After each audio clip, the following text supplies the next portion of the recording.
شین میں سے نون نکالنے والے اور نون میں سے شین نکالنے والے یا میم نکالنے والے، یہ ان کی اپنی چیخیں نکل گئی ہیں۔ میں اپنی بات پہ قائم ہوں، شین نکلے گی۔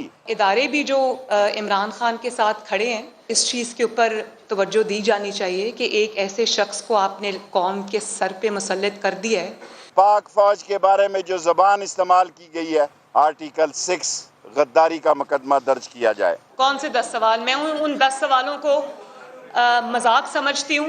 میرے 10 سوالوں کا جواب نہیں دیا۔ اس کا جواب دینا جو ہے وہ ان کو ڈگنیفائی کرنے والی بات ہے جو وہ ڈیزرو نہیں کرتے۔ مریم صاحبہ، اگر آپ نے یہی زبان میرے خلاف استعمال کی، پھر مجھ سے گلہ نہ کریں، میں ایسا پوسٹ مارٹم کروں گا کہ سیاست جو ہے زمین اور آسمان کے کلابے مل جائیں گے۔ ایسے انسان کو ڈرانا اور یہ سوچنا کہ وہ ڈر جائے گا ایسے ہتھ کنڈوں سے، یہ دنیا کی سب سے بڑی بے وقوفی ہے بھائی۔ یہ بزدلوں کا ٹولہ ہے، جیل سے بھگوڑے اور عدالتوں کے فراری۔